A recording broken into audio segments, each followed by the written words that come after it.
Shalom, Israelites. And it's a nice, beautiful day. It's a nice, beautiful day today. And now I'm sitting here reading the Tanakh. And I basically go over this stuff all the time. And ain't nothing new really, but this is what baffles me is that how we Israelites couldn't let other folks' religions alone. Now this the thing. Did nobody give us Almighty Yah but Prophet Moses and Almighty Yah dealing with us? Did nobody give us the covenant, and that how all the other religions that surrounded us, that it wasn't the covenant that Almighty Yah gave us, and how it was different and special, and then how we Israelites couldn't hold on to it because we wanted to worship other folks' religion.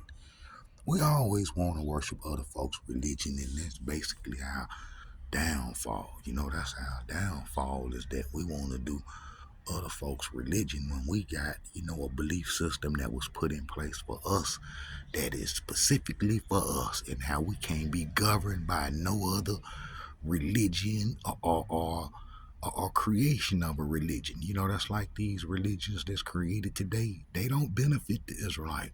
They don't benefit the Israelite, but keep the Israelite in subjection.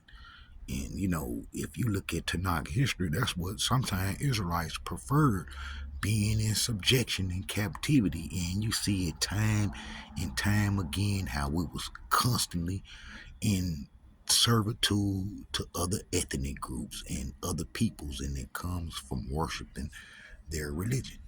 And it's like, the Egyptians, man, they pimped us so bad, man. I'm talking about they pimped us so bad, and they basically pimped us out of the covenant. And, the Egyptians would preferred us to have been on their religion so they can trespass across the promised land and collaborate with the Assyrians and the other Mesopotamian area peoples that worship multiple gods, and we went for that. We went for that for trinkets, and so forth, and how we forsake our heritage and land and been suffering ever since. That's like, when people want us to believe in their system and their gods, man, it don't do the Israelite no good. It don't do us no good, and how we got to stay steadfast with what Almighty Yah gave us. That's our problem. We too quick to embrace other religions. That's like now, you got a segment of the Israelite population that worship demigods. Where they get that from? Well, they got it from the slavery, because they didn't come over from Africa where we was captured at, from breaking covenant in the book of Jeremiah, how we ran into Africa to do the Egyptian religion. The Egyptians pimped us. And how did that Pacific religion from the New Testament wasn't on us, but how we received it in the slavery days, and how Israelites hold it fast as if it's true. And you can see that it ain't doing us no good. 400 years of it, and we still in subjection.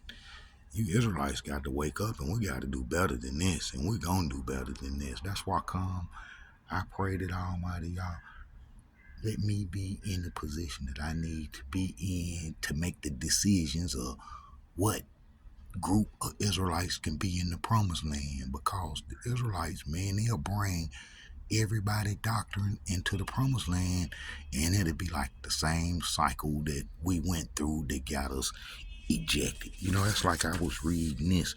A lot of Israelites be mad, man, about Ashkenazi being in our heritage, calling them heathens. But look what Almighty Yah say. And then I show over and over how Ashkenazi under the name Scythian took over Chaldea, took it away from the Assyrians. All right, look at this right here. All right. Let's see where that pen is. All right. Then the word of the Elohim came to prophet Jeremiah. This said the Elohim, the Yah of Israel. This shall ye say to the king of Judah, who sent you to me to inquire of me. The army of Pharaoh, which set out to help you, will return to its own land, to Egypt, and the Chaldeans will come back and attack this city. They will capture it and destroy it by fire. Thus said the Elohim, do not delude yourselves into thinking the Chaldeans will go away from us. They will not, even if you defeat the whole army of the Chaldeans that are fighting against you, and only wounded men were left lying in their tents. They would get up and burn this city down. And that's what happened. That's what happened. And that's Ashkenazi interest into our heritage right there. And they've been holding on to the Israelite title for a long time. And they ain't being tricked by other folks' gods and so forth. That's why they able to stay here and do the Sabbath and enjoy the land that we supposed to be on. You know, we're going to do better than this. And we're going to do better than this with truth. This ain't none of that sensational history. This is real facts.